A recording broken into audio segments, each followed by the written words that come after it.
fitrah Rasulullah SAW. Nah, ini dikembalikan kepada kita mau yang seperti apa gitu. Berikutnya sunnah fitrah yang kedua dan ketiga, mencukur bulu kemaluan dan mencabut bulu ketiak. Keduanya sunnah. Jadi membersihkan, sebetulnya bukan bulu ya. Kalau bulu itu untuk unggas ya, untuk burung, untuk hewan ayam gitu unggas. Tapi yang dimaksud di sini rambut ya. Rambut yang mana? Semuanya. Jadi rambut kemaluan ataupun rambut ketiak. Nah, itu tidak dibahas teknisnya. Apakah boleh dicukur? Silahkan. Digunting? Silahkan. Dicabut? Silahkan. Atau boleh pakai alat? Monggo. Karena ini memang teknisnya tidak dibahas. Yang dibahas adalah caranya, jadi kebersihannya. Berikutnya, 4 dan kelima, memotong kuku dan memendekkan atau mencukur kumis. Memendekkan atau mencukur kumis sama-sama disebutkan dalam riwayat yang sahih, termasuk memotong kuku. Jadi ini apa namanya, Ibu? Memendekkan itu bukan berarti membersihkan ya. Jadi kalau masih ada kumisnya diperbolehkan, ini untuk laki-laki. Sementara kalau memotong kuku laki-laki dan perempuan. Ibnu Umar radhiyallahu anhu menyebutkan bahwa Nabi Shallallahu alaihi wasallam bersabda, "Khaliful musyrikin farru lil hayyi wa ahfus syawarib." Bedakanlah diri kalian dengan orang-orang musyrik. Lebatkanlah jenggot dan cukurlah kumis. Hadis riwayat Bukhari dan Muslim. Cukur itu maksudnya merapikan guys, jadi nggak harus apa namanya tadi Bu, dihabiskan gitu ya. Berikutnya, memendekkan atau mencukur habis kumis ini sama-sama memiliki sandaran hukum. Jadi keduanya merupakan sunnah Nabi Shallallahu Alaihi Wasallam. Jadi memendekkan boleh, tapi boleh mencukur habis, artinya sama sekali nggak ada kumisnya juga boleh. Dua-duanya ada dalilnya. Dua-duanya merupakan sunnah Nabi Shallallahu Alaihi Wasallam. Prinsipnya agar kumis tidak terlalu panjang, agar tidak ada makanan, minuman yang menempel di kumis, dan berikutnya ini juga membedakan antara kita dan orang Yahudi. Zaid bin Arqam menyebutkan bahwa Rasulullah Shallallahu Alaihi Wasallam bersabda, barang siapa tidak memotong kumisnya tidak termasuk golongan kami. Hadis riwayat. Kata hadis ini sahih. Jadi mencukur bulu kemaluan, mencabut bulu ketiak, bulunya nanti diralat sendiri ya. Ini yang dimaksud adalah mencukur rambut kemaluan, mencabut rambut ketiak, memotong kuku, memendekkan atau mencukur habis kumis. Ini disunahkannya berapa lama? Boleh sepekan sekali untuk menjaga kebersihan dan menenteramkan hati. Anas radhiyallahu anhu menyebutkan bahwa Rasulullah SAW memberi tenggat untuk mencukur kumis, memotong kuku, mencabut rambut ketiak, dan mencukur rambut kemaluan agar tidak dibiarkan lebih dari 40 malam. Di riwayat Ahmad, Abu Daud, dan lain. Nah, mungkin kalau kita yang masih menstruasi itu lebih gampang ya, ada remindernya ya, jadi setelah mandi wajib. Karena menstruasi itu bisa langsung dibersihkan. Baik ketiak maupun kemaluan. Kalau kuku, kalau sepekan sekali ini tergantung juga orangnya ya. Kadang-kadang sepekan sekali ada yang lebih panjang, ada yang belum panjang. Nah, ini kita sendiri yang tahu. Berikutnya yang keenam, memanjangkan jenggot. Untuk apa? Seseorang tampak gagah dan berwibawa. Jadi jangan dipendekkan seperti dicukur. Biarkan memanjang, tapi tetap dirapikan. Panjangnya seberapa itu tidak ada ketentuannya. Jadi sikap pertengahan membawa kepada kebaikan. Ibnu Umar radhiyallahu anhu menyebutkan bahwa Rasulullah Shallallahu Alaihi Wasallam bersabda, bedakan diri kalian dengan orang musyrik. Lebatkan jenggot dan pendekkan kumis. Hadis muttafaq alaih. Bukhari menambahkan, jika Ibnu Umar melaksanakan haji atau umroh yang menggenggam jenggotnya, lalu memotong jenggot yang melebihi kegenggamannya, jadi segini nih jenggot dari Ibnu Umar. Yang ketujuh, tapi ini intinya yang jenggotnya seberapa panjangnya itu tidak ada ketentuannya. Berikutnya, merapikan rambut dengan memakai sisir dan minyak rambut. Abu Hurairah menyebutkan Nabi Shallallahu Alaihi Wasallam bersabda, "Man kana lahu sya'run falyukrimhu." Barang siapa memiliki rambut, hendaklah merapikannya. Hadis riwayat Abu Dawud. Dari Atta bin Yasar, ia berkata, seorang laki-laki berambut dan berjenggot acak-acakan datang kepada Nabi. Beliau memberi isyarat kepada orang itu, seolah-olah menyuruhnya merapikan rambut dan jenggotnya. Laki-laki itu pergi melakukannya, kemudian kembali. Rasulullah Shallallahu Alaihi Wasallam bersabda, "Alaisa hada khaira min aw ya'tiya ahadukum sa'ir ra'si ka'annahu syaitanu." Bukankah seperti ini lebih bagus daripada seseorang datang dengan rambut acak-acakan seperti setan?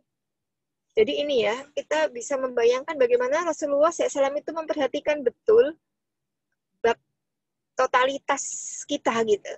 Jadi tidak sekedar bersih hati, tapi bersih badan, bersih pakaian, bersih diri gitu. Bahkan Rasulullah menyuruh salah seorang sahabat yang menemui Nabi dalam keadaan rambutnya acak-acakan tidak disisir, jenggotnya acak-acakan. Beliau menyuruh untuk dirapikan rambut dan jenggotnya. Nah, ini problem buat kita para ibu-ibu. Kadang-kadang kita karena memakai kerudung itu lupa nggak sisiran, sehingga itu sisiran udah kusut gitu ya, pengalaman pribadi ya. Begitu sisiran sudah tidak lagi bisa mudah dirapikan gitu karena sama tidak bersisir. Jadi kita niatkan kalau kita menyisir rambut itu diniatkan sebagai salah satu cara kita taat kepada Nabi dengan mengikuti sunnahnya, meskipun rambut kita tidak boleh dilihatkan kepada yang bukan mahram. Ya. Abu Qatadah menceritakan bahwa beliau memiliki rambut panjang dan lebat. Lalu ia bertanya kepada Nabi Shallallahu Alaihi Wasallam. Beliau menyuruh merapikannya dan menyisirnya setiap hari. Hadis riwayat Nasai. Jadi ini laki-laki rambutnya panjang, rambutnya lebat, bertanya kepada Nabi, beliau menyuruh merapikan dan menyisir setiap hari. Sementara Imam Malik dalam bukunya Al-Muwatta meriwayatkan, aku, Abu Qatadah bertanya, ya Rasulullah, aku mempunyai rambut panjang. Apakah perlu disisir? Beliau menjawab, ya, dan rapikanlah. Maka mendengar jawaban Nabi, rapikanlah. Terkadang Abu Qatadah memakai minyak rambut 2 kali sehari. Bagaimana hukumnya memotong rambut? Memotong rambut hukumnya mubah, diperbolehkan. Begitu juga memanjangkan, itu juga hukumnya mubah, diperbolehkan. Syaratnya dirapikan. Baik panjang, baik pendek, dirapikan.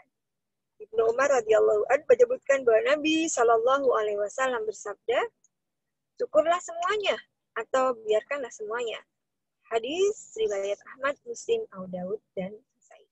Lalu apa hukumnya qaza? Apakah qaza mencukur sebagian rambut dan menyisakan sebagian? Qaza hukumnya makruh, tidak disukai. Nafi menceritakan bahwa Ibnu Umar pernah berkata Rasulullah SAW melarang qaza. Lalu seseorang bertanya kepada Nafi, apa yang dimaksud dengan qaza? Dia menjawab, mencukur sebagian rambut bayi dan menyisakan sebagian darinya. Muttafaq alaih. Hadis Ibnu Umar juga menjelaskan hal ini. Di qaza itu, kayak dulu pernah ada tren ya, rambut ada buntutnya. Dipotong rata, tapi disisakan sebagian gitu ya, kayak dijadikan sampai panjang gitu ya, untuk kenang-kenangan. Segina itu ternyata tidak diperbolehkan, meskipun tidak sampai pada haram, itu hukumnya makruh. Sama kayak model rambut yang sekarang itu ibu ada kadang-kadang laki-laki rambutnya ada diukir-ukir gitu, diseset sedikit gitu. Nah ini khawatirnya masuk ke dalam qaza. Jadi kalau bisa rata, diratakan. Meskipun rata itu kadang-kadang juga berbeda ya. Yang ini 0,5 senti, yang ini 1 senti. Itu diperbolehkan. Asal ratanya tuh memang benar-benar rata gitu ya. Nggak menyisakan rambut. Jadi kalau sudah menyisakan rambut, hukumnya nanti jatuhnya ke qaza. Qaza hukumnya. Berikut yang ke-8. Tidak mencabut uban di kepala atau di janggut. Amir bin Shu'aib radhiyallahu anhu menceritakan dari ayahnya bahwa kakeknya meriwayatkan Nabi Shallallahu Alaihi Wasallam bersabda, jangan mencabut umban, la tangtif asyaibah. Kenapa? Karena uban itu cahaya seorang muslim. Tidak seorang muslim pun yang beruban, kecuali Allah akan mencatatnya sebagai satu kebaikan, meninggikan derajatnya satu tingkat, dan menghapus satu dosanya. Di riwayat Ahmad, Abu Daud, Tirmidzi, Nasa'i, Ibnu Majah. Jadi seakan-akan uban itu menjadi saksi bahwa kita menghabiskan waktu kita untuk beribadah kepada Allah. Masya Allah. Dari kecil sampai besar, ini uban kita menjadi saksi. Ini rambut kita yang sudah tua diwakili oleh uban. Maka uban itu menjadi cahaya. Sunnah fitrahnya jangan dicabut. Meskipun kadang-kadang kalau baru permulaan punya uban itu orang sudah, aduh kok gatel ya, aduh banyak kan gitu, gatel apa segala macam. Jadi intinya besok di hari kiamat uban itu akan menjadi cahaya. Ya, Allah akan mencatatnya sebagai satu kebaikan, meninggikan derajatnya satu tingkat, dan menghapus satu dosanya. Anas radhiyallahu berkata, saat itu kami tidak menyukai bila seorang laki-laki mencabut rambut uban dari kepalanya atau dari jenggotnya. Hadis riwayat Muslim. Berikutnya, mewarnai uban dengan as-sufrah, al-humrah, dan semisalnya. Apakah as-sufrah? As-sufrah dan al-humrah adalah minyak wangi, terbuat dari campuran za'afaran dan lainnya, sehingga berwarna kuning atau merah.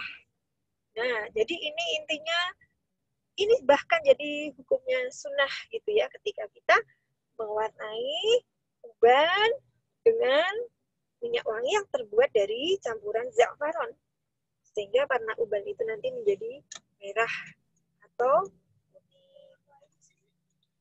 Inna Yahuda wa Nasara la yasbughuna fakhalifuhum.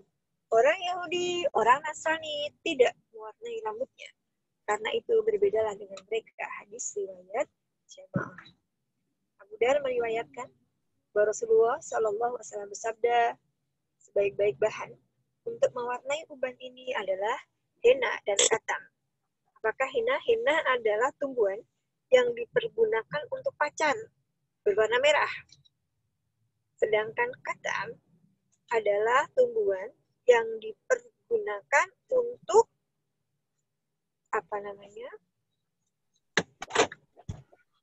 untuk pacar, tapi warnanya hitam kemerahan. Jadi mewarnai uban dengan warna selain hitam itu sesuai sunnah Nabi SAW. Sedangkan mewarnai uban, riwayat menyebutkan bahwa sebagian sahabat mewarnai uban mereka dengan pewarna hitam. Itu juga perlu diteliti dari Syekh Albani. Jadi intinya boleh diwarnai asal tidak hitam, kan gitu. Tapi ada lagi yang mengatakan bahwa warna hitam itu diperbolehkan untuk urusan jihad fisabilillah. Jadi para pejuang yang dia ikut berperang ya di jihad di zaman Nabi Shallallahu Alaihi Wasallam, rambutnya diperbolehkan berwarna hitam. Untuk apa? Satu, untuk menggetarkan musuh, agar musuh tahunya itu yang berperang adalah orang-orang muda. Ada lagi yang memperbolehkan warna hitam selama warna hitam itu tidak bermaksud menipu. Jadi gini, ada anak mungkin masih muda, lulusan SMA, tapi ternyata rambutnya sudah beruban. Nah, misalnya lalu dia mewarnai dengan warna hitam, itu diperbolehkan karena tidak menipu umurnya. Jadi mungkin pengaruh obat, pengaruh hormonal, sehingga lulusan SMA sudah ada ubannya, gitu. Dan sudah banyak ubannya, itu diperbolehkan. Jadi, ini dikembalikan lagi ke masalah usia, kebiasaan, dan adat. Sebagian sahabat berpendapat tidak mewarnai uban lebih baik, sementara sebagian sahabat yang lain berpendapat bahwa mewarnai uban lebih baik. Jadi ada sahabat yang mewarnai uban dengan warna kuning, dengan henna tadi ya, ada dengan katam, za'afaran, ada juga yang dengan semir hitam. Jadi ini mewarnai uban dengan warna selain hitam itu diperbolehkan dalam kondisi apapun, sementara mewarnai uban dengan warna hitam diperbolehkan dalam kondisi jihad fi sabi. Ya, Ibnu Hajar menyebutkan dalam Fathul Bari bahwa Ibnu Syihab Az-Zuhri berkata, kami menyemir uban dengan semir hitam saat usia kami muda. Ketika sudah tua, kami tidak menyemir lagi. Jadi intinya warna hitam itu diperbolehkan bila tadi usia memang tidak usia memang sesuai dengan warna hitam, masih diperbolehkan pakai warna hitam. Tapi kalau sudah sepuh gitu ya, masih diwarnai hitam, nah ini yang tidak diperbolehkan. Sedangkan riwayat Jabir menyebutkan bahwa pada saat pembebasan kota Mekah, Abu Quhafah, ayah Abu Bakar, diajak menghadap Rasulullah Shallallahu Alaihi Wasallam. Saat itu kepalanya dipenuhi uban. Maka Rasulullah Shallallahu Alaihi Wasallam bersabda, bawalah kepada seorang istrinya agar rambutnya diwarnai, tapi jangan dengan yang hitam. Hadis riwayat jamaah, kecuali Bukhari dan Tirmidzi. Ini kasus khusus ya. Kalau sudah sepuh banget itu jangan diwarnai dengan warna hitam gitu, karena memang itu tidak sesuai dengan usianya. Sunnah berikutnya yang ke-10, memakai wangi-wangian yang membuat tenang dan menyegarkan. Anas radhiyallahu an menyebutkan Rasulullah Shallallahu Alaihi Wasallam bersabda, "Kubiba ilayya minad dunya anisa wa tayyibu wa ju'ila qurratu aini bis-shalah." Di antara kesenangan-kesenangan dunia yang saya sukai ialah wanita dan wangi-wangian. Sedangkan yang menenteramkan hatiku adalah sholat. Hadis riwayat Ahmad dan Nasai. Jadi ini juga termasuk sunnah fitrah. Jangan sampai membiarkan badan kita menimbulkan bau yang tidak sedap. Kesenangan dunia yang saya sukai adalah wanita dan wangi-wangian. Hadis riwayat Ahmad dan Nasai. Abu Hurairah radhiyallahu anhu menyebutkan Rasulullah SAW bersabda, siapa yang diberi wangi-wangian janganlah menolak, karena ia mudah dibawa dan harum baunya. Ini bahkan ada hadisnya tadi ya Ibu, ketika diberi hadiah parfum jangan ditolak. Ya, apa? Parfum mudah dibawa, parfum harum baunya. Hadis riwayat Muslim, Nasai dan dari Abu Sa'id berkata, Nabi Shallallahu Alaihi Wasallam bersabda mengenai minyak kasturi, ia adalah wangi-wangian yang terbaik. Minyak kasturi ini wangi-wangian yang terbaik, bahkan ini dipersandingkan dengan keutamaan berpuasa bagi seseorang. Bau mulut orang yang berpuasa baunya lebih harum dibanding minyak kasturi. Seakan-akan minyak kasturi itu minyak yang paling harum, tapi harumnya minyak kasturi dikalahkan oleh bau mulut orang yang berpuasa. Nabi radhiyallahu berkata, dahulu Ibnu Umar biasa memakai wangi-wangian dengan ud. Ud itu apa? Kayu gaharu tanpa campuran. Dan juga dengan ud atau kayu gaharu yang dicampur minyak kafur. Dia berkata, beginilah dahulu Rasulullah menggunakan wangi-wangian sesuai Muslim dan Nasai. Kita bisa membayangkan bagaimana Rasulullah sangat memperhatikan betul kenyamanan baik dirinya sendiri atau bagi sahabatnya. Jangan sampai para sahabat memakai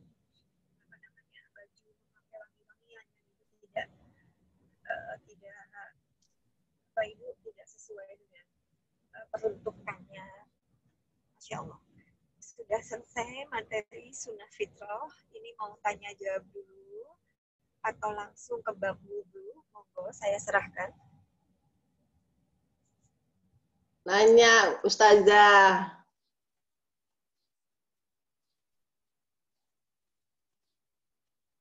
Monggo, siapa tadi yang mau nanya? Saya Ustazah Yuti. Ibu Yut, apa kabar Ibu? Sehat Bu? Alhamdulillah sehat Ustazah. Di rumah aja nih Bu Yut? Iya, di rumah aja. Masya Allah. Ya. Monggo, silakan Bu Yut. Nah, ini akhirnya saya dapat jawaban juga kalau kita tuh boleh pakai wangi-wangian ya Ustazah. Iya Ibu. Waktu itu berapa lama yang lalu dapat namanya bacaan kalau kita perempuan katanya nggak boleh pakai wangi-wangian gitu loh. Padahal kan sebetulnya apa namanya itu kalau misalnya untuk menghilangkan apa kayak aroma badan itu nggak apa-apa gitu. Tapi karena ada statement atau apa kalimat yang bilang kalau perempuan nggak boleh pakai wangi-wangian, jadi kan apa namanya dikurangin gitu pakai. Ya ini alhamdulillah nih dapat apa namanya dari Ustazah Asri ini pencerahan kalau apa siapa yang diberi wangi-wangian adalah apa janganlah menolak itu. Alhamdulillah dapat apa namanya tambahan ilmu nih. Jadi gini Bu Yud ya, wangi-wangian, ya ini berarti alhamdulillah terima kasih nih Bu Yud bertanya, jadinya saya bisa menambahkan. Ada lagi salah satu hadis, nanti bisa dilihat di bab perhiasan wanita. Itu begini Bu, jadi perhiasan bagi laki-laki itu harus yang wangi, tapi tidak boleh berwarna. Sementara perhiasan buat perempuan itu berwarna tapi tidak berbau. Nah, kenapa begitu, Bu? Karena kalau buat perempuan kita, ya misalnya kita mencium bau laki-laki wangi, itu tidak berpengaruh banyak gitu ya terhadap apa namanya, Bu, nafsu kita gitu. Sementara dikhawatirkan parfum wanita yang itu menyebar gitu ya, Bu, itu mendatangkan bangkitnya nafsu syahwat bagi laki-laki. Maka bolehnya perempuan memakai wangi-wangian memang sebetulnya di rumahnya. Kenapa begitu? Karena pernah Rasulullah SAW suatu saat ini sholat isya ceritanya Bu. Lagi sholat isya. Lalu para sahabat udah berkumpul menunggu Rasulullah. Rasulullah keluar, Rasul masuk, dan ketika beliau masuk ke masjid, itu beliau mencium parfum perempuan. Rasulullah mengatakan, siapa di antara kalian memakai parfum? Jadi Rasulullah nanya. Itu bukan berarti larangan itu haram secara mutlak, bukan. Tapi larangan memakai parfum itu sebetulnya babnya adalah bab merangsang apa Bu? Nafsu syahwat itu tadi ya. Sehingga Rasulullah mengatakan pada perempuan itu yang memakai parfum, kata Rasulullah, hendaklah pulang dan dia mandi. Ini menjadi salah satu jawaban. Rasulullah tidak pernah melarang perempuan sholat jamaah di masjid, tidak dilarang. Tapi ada syaratnya. Kalau berangkat, keluar itu perempuan, jangan pakai wangian gitu. Ini wangiannya dipakai nanti di rumah. Sementara Rasul tidak bilang, udah perempuan nggak usah ke masjid, nggak ada redaksi begitu. Pulang, mandi kata Nabi. Jadi mandi itu tidak dalam rangka apa kurang bersih gitu badannya, tidak, tapi untuk menghilangkan bau parfum. Dan sahabat tadi Bu begitu setelah mandi balik lagi ke masjid ikut sholat. Jadi kita bisa membayangkan ini caranya Rasulullah untuk mendidik kita itu luar biasa sesungguhnya. Jadi bolehkah perempuan memakai parfum? Ketika parfum itu hanya bisa dibaui oleh dirinya sendiri, nggak masalah dia keluar Bu ya dengan pakai parfum. Nah, kita kadang-kadang pakai lotion itu kan juga wangi ya Bu. Lotion, deodoran itu kan wangi. Terus apa sabun mandi itu kan wangi. Tapi parfum-parfum itu nggak nyebar gitu loh Bu.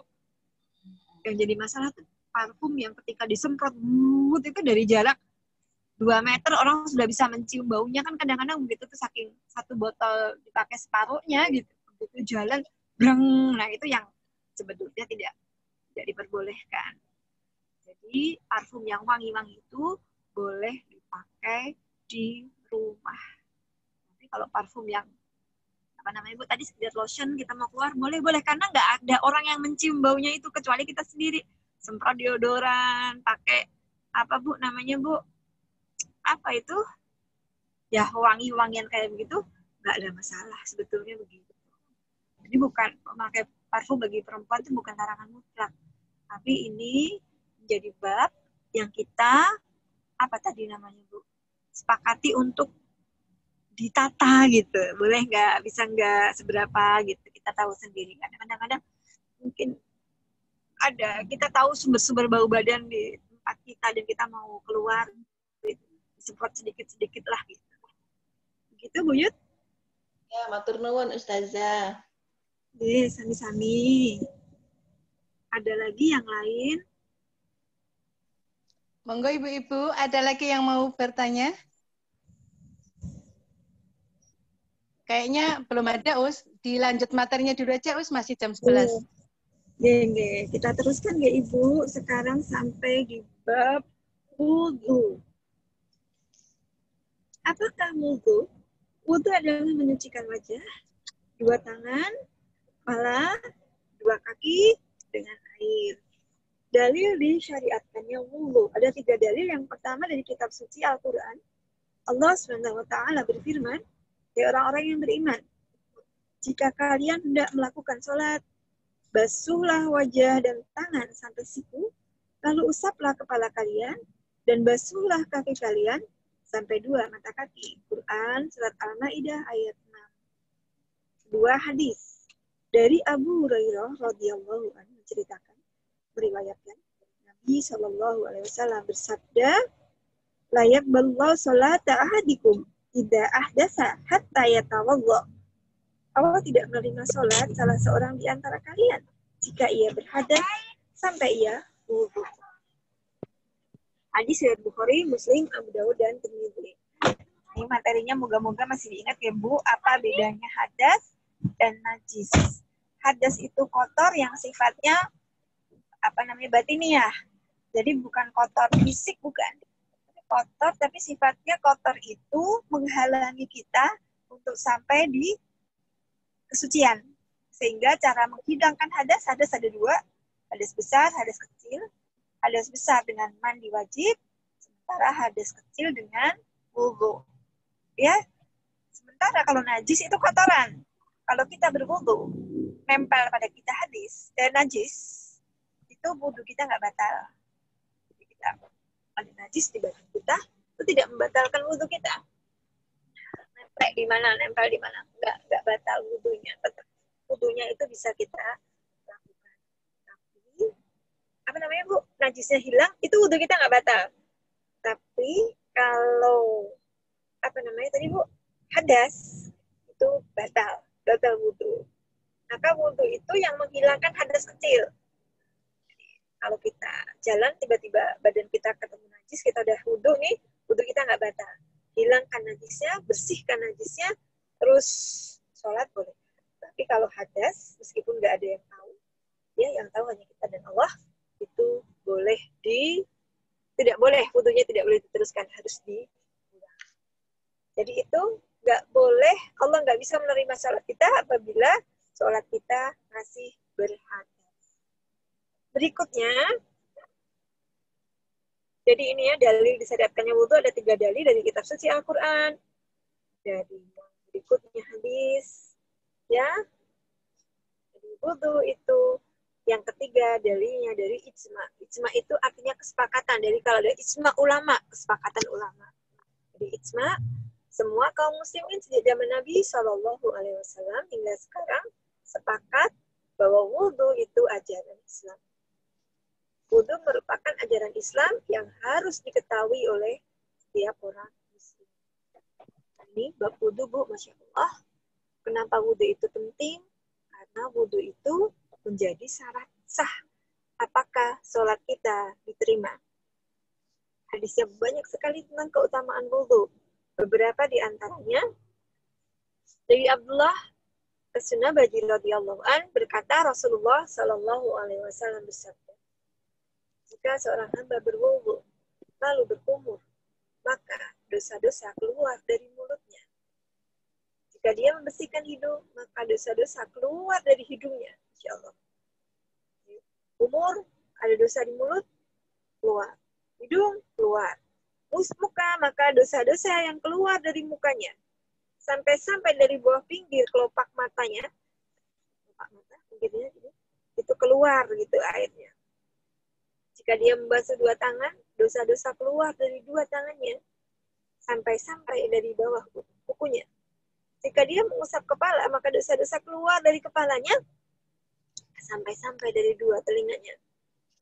Dan jika dia membasuh 2 kaki, maka dosa-dosa keluar dari 2 kakinya, sampai-sampai dari bawah kuku jari kakinya.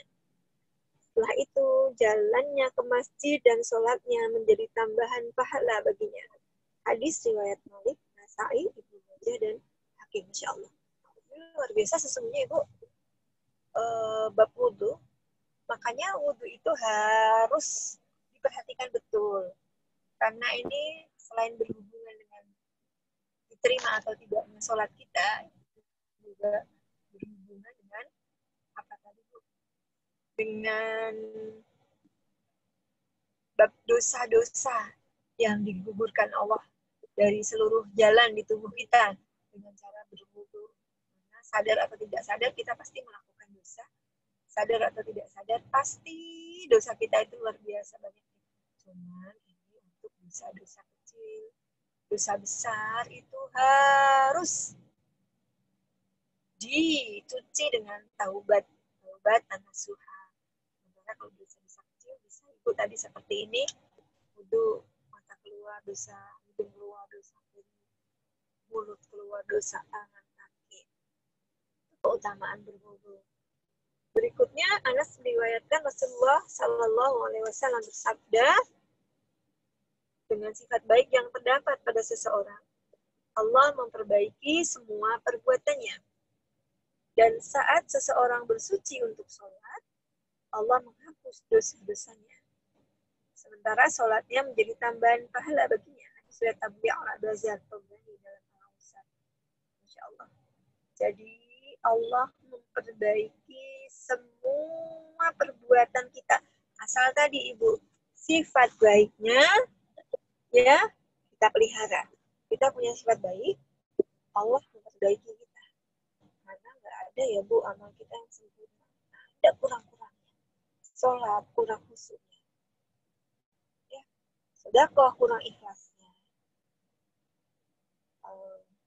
Apalagi bersedekah kurang bersihnya. Ada saja kurang. Tapi itu kan semua sifat baik. Ya. Wa may yattaqillaha, ada juga ayatnya itu salah satunya yuslih lakum a'malakum. Barang siapa bertakwa kepada Allah, yuslih lakum a'malakum. Allah yang akan memperbaiki amal-amal kalian. Jadi amal kita tuh gak baik. Jadi baik itu karena memang Allah memperbaiki. Salah satunya dengan cara apa? Menjadikan sifat-sifat baik itu sebagai perbendaharaan kita, tabungan kita. Kita tuh punya tabungan dengan dari sifat-sifat baik. Ya. Maka saat seseorang bersuci untuk sholat, Allah menghapus dosa-dosanya. Jadi wudhu itu juga salah satu cara Allah memperbaiki amal kita. Dosa kita banyak banget gitu. Maka salah satunya dibersihkan dengan wudhu. Sementara sholat itu menjadi tambahan amal baik kita. Maka amal baik itu luar biasa ya sesungguhnya. Amal baik, luar biasa lah ya. Disayangnya Allah pada kita, ya gak mungkin kita itu menghadap Allah dengan amal kita. Gak mungkin. Karena amal kita kalau ditimbang dengan dosa kita, itu pasti jeblek. Berat dosa kita. Maka kan Allah memasukkan kita ke surga itu dengan rahmatnya. Dengan cara apa yang kayak gini? Untuk dikurangi dosanya. Lagi tadi, salah satu hadis arba'in itu ya, perintah untuk bertakwa, salah satunya ada wa'at bi'isayyi'ata bil hasanati tampuha, dan ikutilah perbuatan buruk itu dengan amal baik. Pasti itu akan menghapus. Ini bentuk kasih sayang Allah. Berbuat buruk, Allah catat satu keburukan. Berbuat baik, Allah lipat gandakan kebaikannya. Karena Allah memperbaiki perbuatan-perbuatan kita. Satunya itu tadi, bersuci saat mau sholat. Allah gugurkan dosa-dosanya. Ini Masya Allah. Jadi semoga ya rahmat Allah benar-benar kita bisa raih dengan sebaik-baik raihan gitu. Kalau nggak pakai rahmat Allah, nggak cukup kita. Amal dibanding nikmat, wah tidak sebanding. Kecil amal kita. Sementara nikmat yang Allah berikan itu luar biasa banyaknya. Maka Allah selalu sediakan cara-cara supaya nikmat yang sedikit, nikmat yang banyak, semuanya kebaikan buat kita.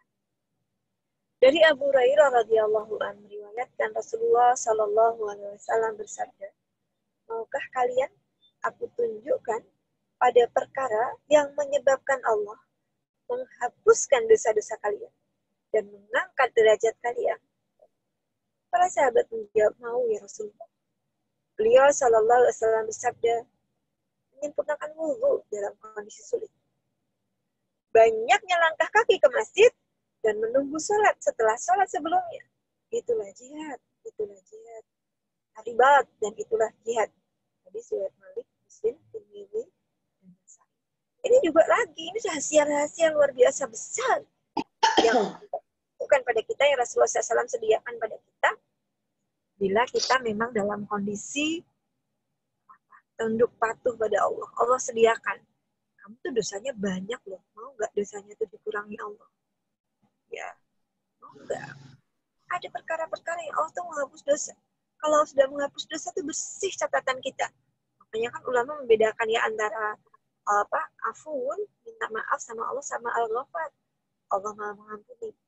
Kalau dimaafkan Allah itu dihapus salahnya. Sementara kalau al-ghafar, ada catatan dosanya masih banyak, masih kita bisa baca, tapi itu nggak dihitung Allah. Ya, ulama mengatakan lebih tinggi bab memaafkan daripada diampuni. Tapi dua-duanya kenikmatan buat kita. Setelah Allah memberi kenikmatan dari cara yang mana. Maka ini lagi Allah memberi kita satu petunjuk supaya dosa-dosa kita itu terhapuskan tanpa kita sadari, tanpa kita meminta. Otomatis Allah menghapuskan dosa. Ya. Dan gak hanya itu, Allah juga mengangkat derajat kita. Maka para sahabat menjawab, ya tentu saja mau ya Rasulullah. Insya Allah. Tentu saja mau, kita bisa membayangkan. Ketika itu mau. Beliau Rasulullah SAW bersabda, menyempurnakan wudhu dalam kondisi sulit. Apakah mungkin wudhu dalam kondisi sulit? Mungkin pakai banget. Mungkin kalau kita di Jogja terbiasa air melimpah. Saudara-saudara kita yang air, untuk mendapatkan air mereka harus sampai ke naik gitu ya, harus mendaki sampai ke mata air, tapi tetap saja wudhu disempurnakan, maka itu menjadi salah satu cara dosa kita terhapus. Berikutnya, banyaknya langkah kaki ke masjid. Jangan ditanya ibu, lah kalau ke masjidnya nggak pakai kaki, ke masjidnya pakai motor, ke masjidnya udah nggak usah dibahas. Mereka jauh lebih pintar dibanding kita ya. Begitu berapa putaran udah motor, kita nggak membahas yang seperti itu. Jadi banyaknya langkah kaki ke masjid, menunggu sholat setelah sholat sebelumnya. Jadi kondisi kita tuh siap sedia gitu ya untuk sholat. Siap. Itu sebenarnya biasa. Dijaga terus. Gitu. Maka Rasulullah mengatakan, dzalikumur ribat. Maka itulah bagi kalian ribat. Jadi ribat diartikan jihad. Sebetulnya ribat itu artinya berjaga-jaga. Ya, berjaga-jaga. Misalnya apa? Ribat, disebut ribat itu ada dua gitu. Salah satunya adalah berjaga-jaga dari serangan musuh sambil menjaga saudaranya. Maka orang mengatakan ronda di saat jihad itu ribat. Di saat peperangan itu ada satu tugas yang dia berjaga, itulah ribat. Maka Rasulullah mengatakan ribat lagi. Apa itu ribat? Aribat. Aribat itu di sini nih dapat ya. Apa tadi aribat? Menggunakan wudhu dalam kondisi sulit. Memperbanyak langkah kaki ke masjid. Sholat setelah sholat sebelumnya. Perkara yang biasa kita dapati, tapi ternyata itu membawa gugurnya dosa.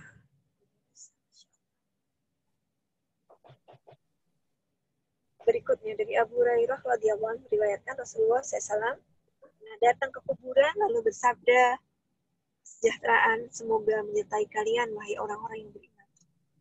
Insya Allah tidak lama lagi kami akan menyusul kalian. Nah, ini doa yang harus kita hafalkan.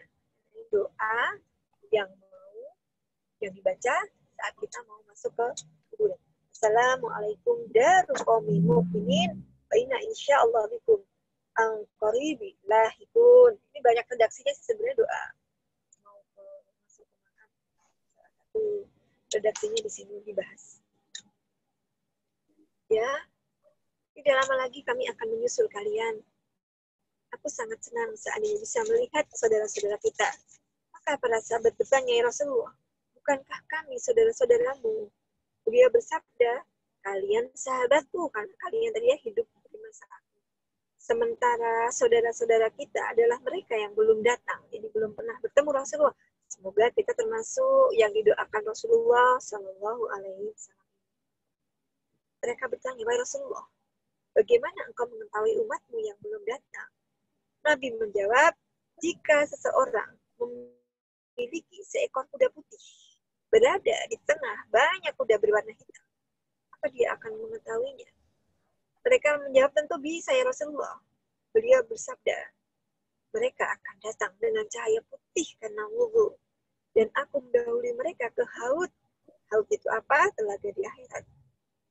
Nanti sekelompok orang tidak dihalang-halangi mendekati haud seperti unta yang dihalang-halangi karena salah jalan. Aku memanggil mereka, ayo kemari. Tapi malaikat berseru, mereka telah mengubah ajaran agamamu setelah engkau meninggal. Maka aku berkata, menjauhlah, menjauhlah. Riwayat Muslim.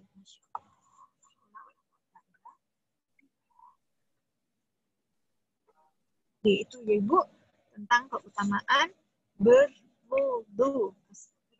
Moga-moga kita masuk yang diberi Allah, mudah-mudahan untuk senantiasa menjaga wudu kita.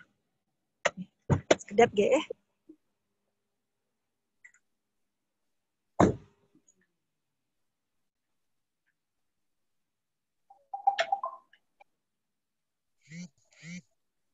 Ya, tes, halo.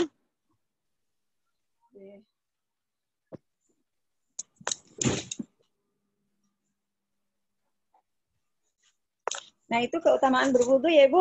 Bisa dipahami nggak? Kita teruskan bab berikutnya.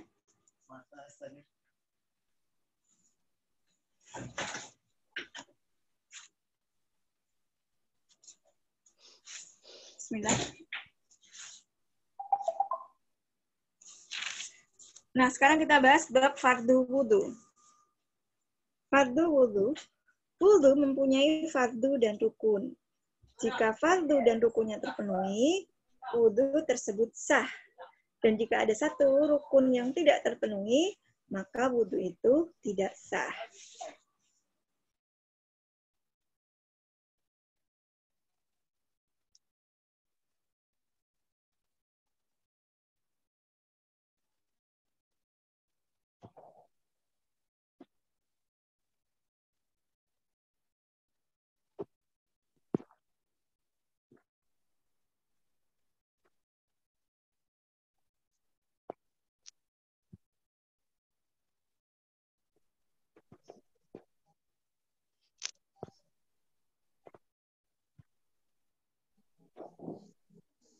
Suaranya Ustazah Hasri hilang.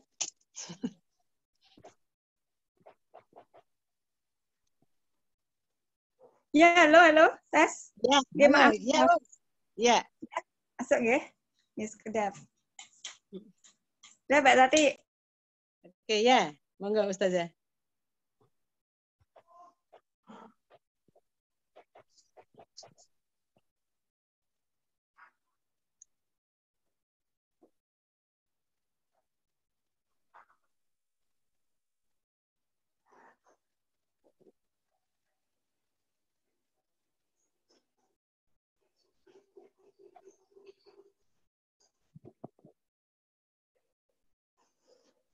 Ririn lagi di mana, Kak?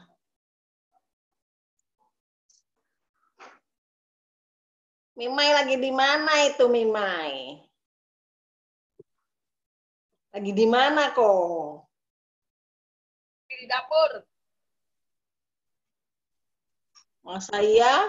Dapure sopo? Dapur kelah.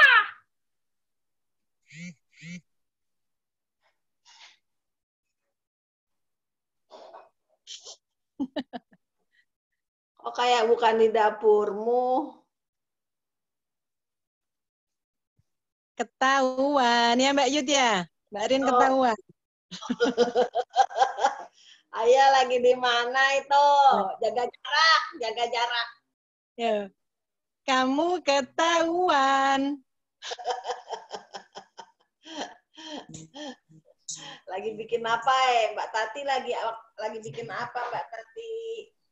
Saya duduk manis Mbak Yud. Ustazah. Tes. Sebentar, nunggu Ustazah kayaknya lagi ada keperluan sebentar. Kita tunggu Tes. sebentar. Ya, Sudah, ya. Bu. Maaf ya. Ya, monggo Ustazah. Bon, tak lanjut ya. Ya, siap. Jadi apa fardu wudhu? Fardu mempunyai fardu dan rukun. Okay. Jika fardu dan rukunnya terpenuhi, wudhu tersebut sah. Dan jika ada satu rukun atau fardu yang tidak terpenuhi, maka wudhunya tidak sah. Apakah yang dimaksud fardu? Fardu itu, ya biasa orang mengatakan fardu itu wajib gitu, nggih. Nah, fardu yang pertama itu niat. Jadi, niat, itu kita tahu ya, innamal a'malu binniyat. Niat itu salah satu perkara hati yang bila tidak dilakukan dia menjadi tidak bermakna apapun. Maka ini kalau kita belajar, niat itu salah satu cara untuk amal yang kita lakukan untuk mencari ridho Allah dan melaksanakan ajarannya. Nah, sekali lagi tempat niat itu di hati. Sehingga bukan di lisan. Jadi kalau ada yang biasanya dari kecil ya kita diajari ya Bu. Nawa itu apa kalau wudhu tuh? Doa Ada wudhu. Nah, saya malah lupa dulu waktu kecilnya hafal. Jadi memang itu tidak ada dasarnya ya dari Nabi Shallallahu Alaihi Wasallam. Jadi memang mengucapkan niat itu sama sekali tidak memiliki dasar. Ini ya termasuk fardu wudhu.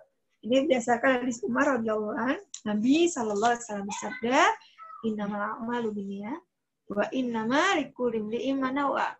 Semua perbuatan tergantung pada niatnya.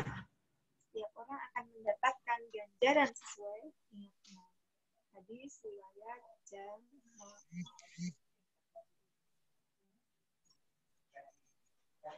Berikutnya, fardu yang kedua, membasuh wajah 1 kali. Artinya apa? Mengalirkan air ke wajah. Wajah batasnya itu dari kening paling atas sampai dagu paling bawah. Dari pinggir telinga kiri sampai pinggir telinga kanan. Jadi ini Bu ya, batas kening. Kening itu mulai dari batas tumbuhnya rambut.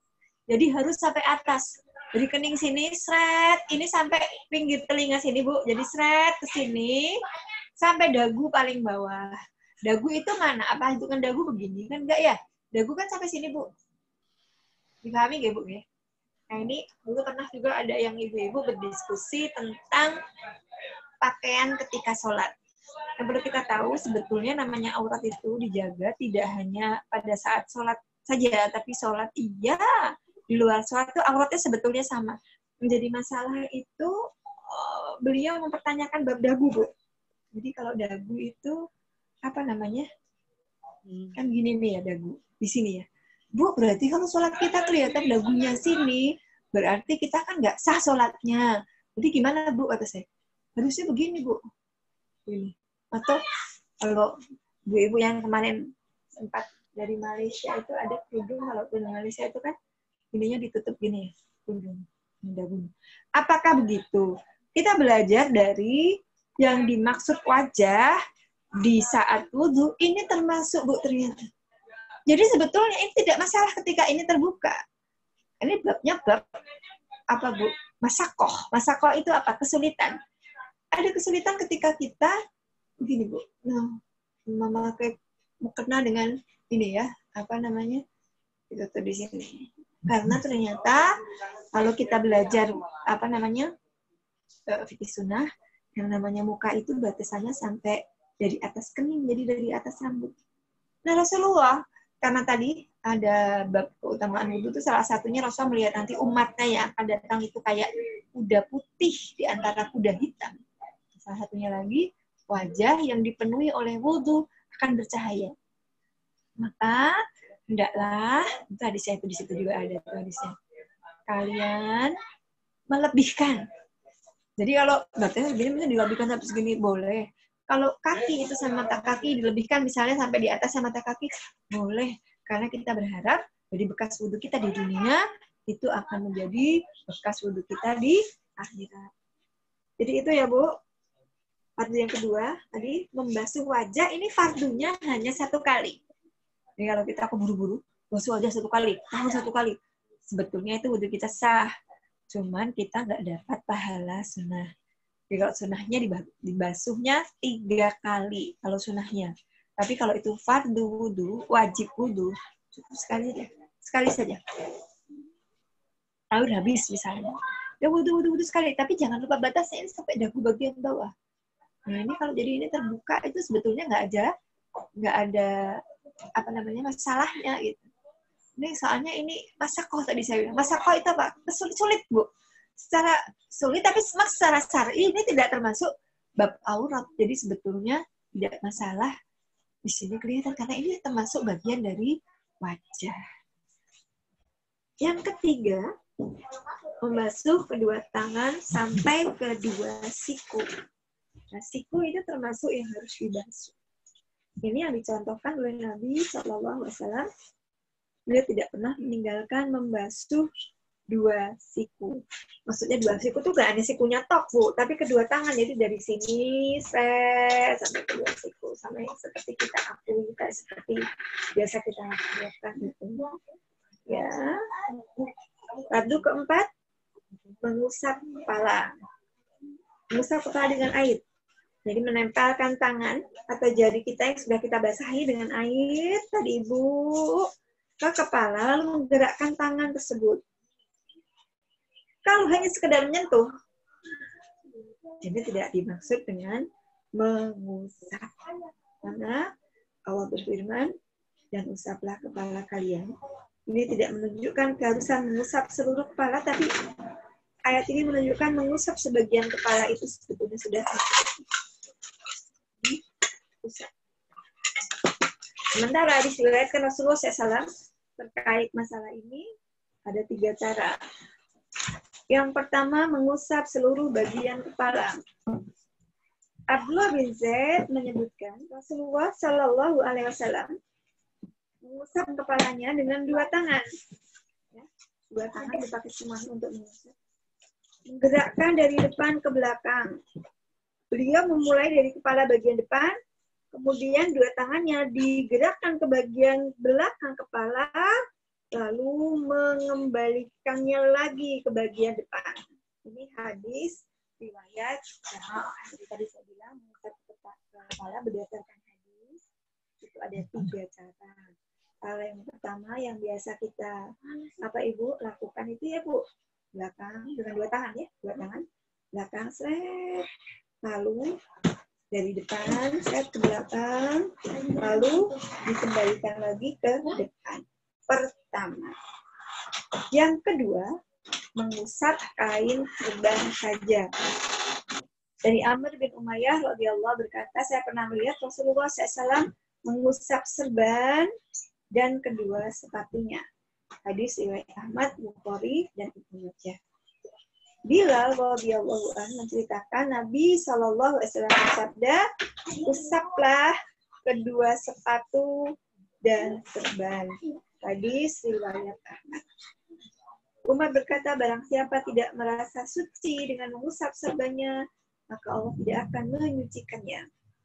Imam Bukhari, Muslim, dan lainnya juga meriwayatkan hadis serupa. Dan juga banyak ulama yang menyebutkan bahwa ulama pun mengusap serban. Jadi ini Ibu, menjadi salah satu solusi ya buat kita, ya para ibu, para ummahat yang harus wudhu. Padahal wudhu itu harus di luar, sementara di luar itu kita nggak memungkinkan melepas kerudung, gitu. bisa menggunakan dasar ini. Jadi Rasulullah itu pernah mengusap tadi Bu serbannya. Nah, kita membayangkan ya kayak begini ini kita gitu. Pakai apa namanya Bu? Pakai kerudung. Jadi ini dianggap sebagai serban. Kalau sholat wudhu, apakah sah dengan mengusap kepala? Ini pernah dilakukan oleh Nabi SAW. Beliau tidak mengusap serbannya, beliau cukup membasuh. Jadi sebetulnya ini tidak jadi masalah buat kita para umat yang harus wudhu di luar. Kita yakin apakah para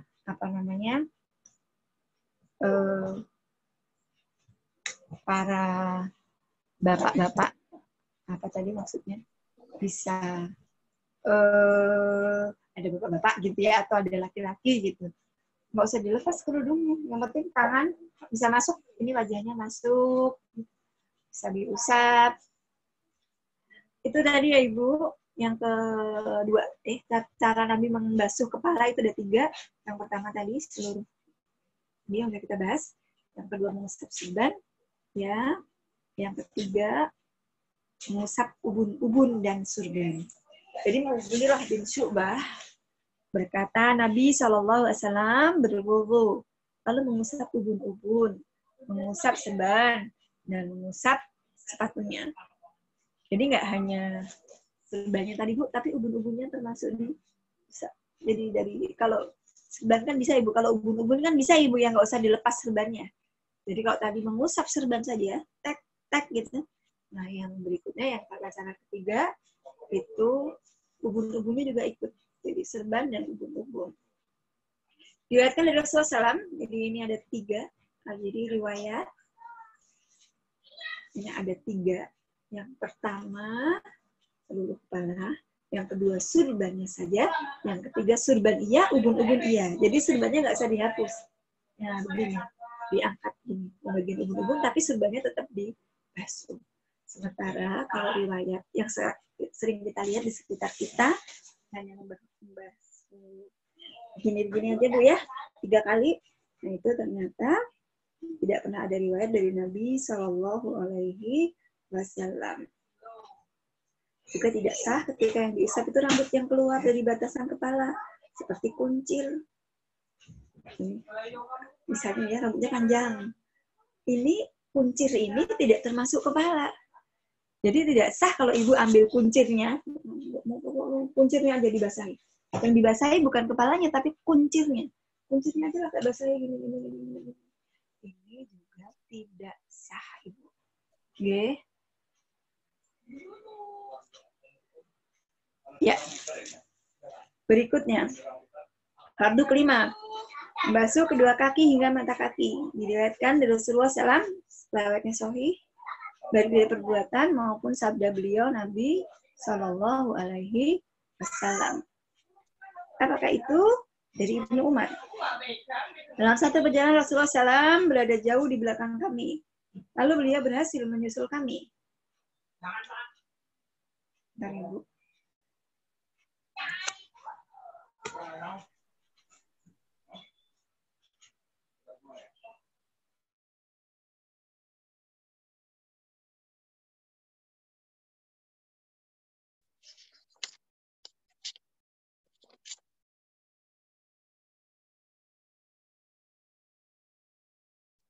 Dari Ibnu Umar, beliau berkata dalam satu perjalanan Rasulullah SAW berada jauh di belakang kami. Lalu beliau berhasil menyusul kami dan waktu asar sudah dekat. Kami pun wudu dan mengusap kaki kami. Melihat itu, beliau bersabda dengan suara lantang, celaka kalian yang tidak membasuh mata kakinya. Beliau mengucapkannya 2 atau 3 kali.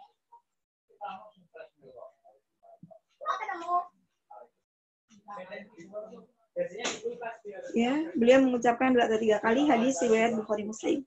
Dari Abdurrahman bin Abu Layla berkata, para sahabat Rasulullah SAW menyepakati wajibnya membasuh kedua mata kaki. Semua fardu di atas tercantum dalam firman Allah, hai orang-orang yang beriman, jika kalian hendak mengerjakan sholat, basuhlah muka dan tangan sampai ke siku. Usaplah kepala dan basuhlah kakimu sampai mata kaki. Dasarnya Quran Surah Al-Maidah ayat 6. Fardu yang keenam, berurutan. Dalam ayat tersebut, Allah menyebutkan anggota badan yang wajib dibasuh atau diusap itu secara berurutan.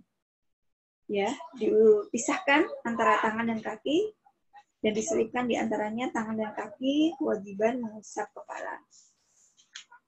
Nah, dalam bahasa Arab, hal-hal yang sama dan diselipi hal yang berbeda tidak dilakukan kecuali ada maksud tertentu. Nah, maksudnya apa? Itu penjelasan urutan. Termasuk sabda Nabi SAW, mulailah dengan apa yang dimulai oleh Allah. Maka contoh dari Rasulullah SAW seperti itu, bahwa wudhu yang dilakukan beliau adalah berurutan seperti yang disebutkan Al-Quran. Nah, karena ini ibadah, harus itiba. Itiba itu artinya mengikuti sunnah Nabi SAW.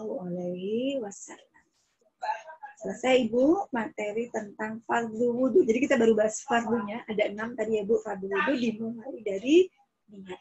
Karena kalau nggak niat, ibadah itu tidak sah. Berikutnya mengusap kepala. Berikutnya, maaf kok membasuh wajah. Membasuh wajah 1 kali.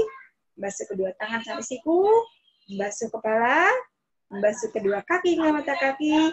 Dan yang keenam, tertib atau urut. Sementara selain itu, Bu, hukumnya sunnah. Yang sunnah, insya Allah kita bahas bulan depan kalau Allah izinkan. Jadi intinya ini fardu. Fardu itu kewajiban wudhu. Artinya kalau waktu kita mungkin terdesak, sempit, diingat-ingat aja yang 6 ini. Karena yang 6 ini nggak boleh hilang. Begitu hilang, nggak sah wudhu kita.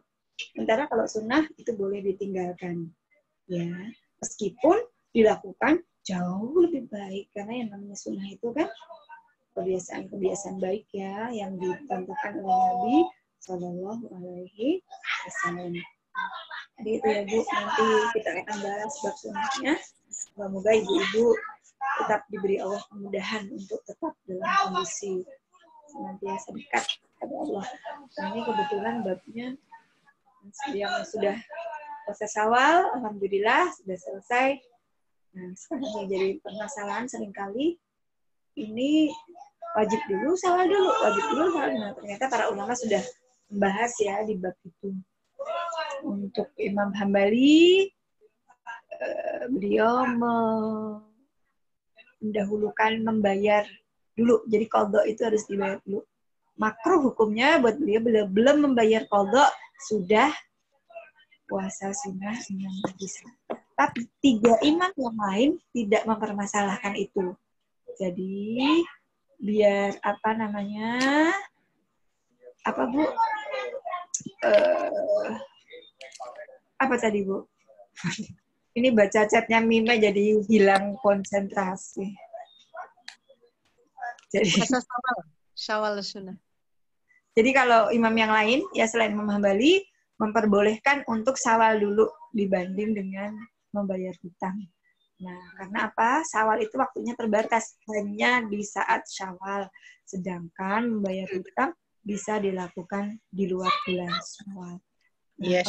Kalau dua-duanya ideal sebetulnya dua-duanya sih lebih baik ya hutang dibayar. Tapi kan Allah memberi kita kelonggaran di 10 bulan selain Ramadan dan Syawal untuk bisa membayar hutang. Tapi Allah bisa mana yang mungkin karena kadang-kadang ada ibu yang menstruasinya nggak teratur, begitu dapat gitu 15 hari. Nanti kalau Syawal dulu keburu mens nggak jadi kalau hutang dulu nggak jadi puasa Syawal. Nah, itu pengetahuannya ya Bu. Jadi Imam Hambali makruh kalau Syawal dulu. Sementara 3 imam yang lain tidak ada masalah. Jadi Ibu boleh Syawal dulu. Begitu. Silahkan Bu Tati. Ya. Monggo Ibu-ibu, kalau misalnya ada yang mau bertanya nih sebelum tidur, saya kasih kesempatan untuk 1 penanya. Kalau masih ada yang mau bertanya. Oh, ternyata udah adzan zuhur. Nggih. Oh ya. Cukup ya Ustazah ya? Cukup. Iya. Jazakillah. Insyaallah. Alhamdulillah, hari ini kita nambah ilmu sunnah-sunnah fitrah dan tadi wudhu sampai pada fardu wudhu. Masya Allah, mudah-mudahan Allah rezekikan kita kefahaman dan mudah-mudahan Allah juga rezekikan kita untuk dikasih mudah untuk mengaplikasikannya. Amin. Sebelum kita tutup, diingatkan kepada jamaah BBQ bahwa nanti jam 11.30 atau setengah 1 nanti kita ada kajian sesi 2, yaitu bersama Ustadz Eko, kita pengajian tafsir Al-Quran berkata. Mudah-mudahan kita dikasih nikmat, sempat dan ruang untuk bisa duduk di majelis ilmu bersama Ustadz Eko. Jam 12:30. Marilah kita tutup kajian BBQ pagi hari ini dengan membaca doa kafaratul majelis bersama-sama. Subhanakallahumma wa bihamdika asyhadu an la ilaha illa anta astaghfiruka wa atubu ilaik. Dari saya selaku pembawa acara, apabila ada hal yang tidak berkenan mohon dimaafkan. Akhirul kalam, wabillahi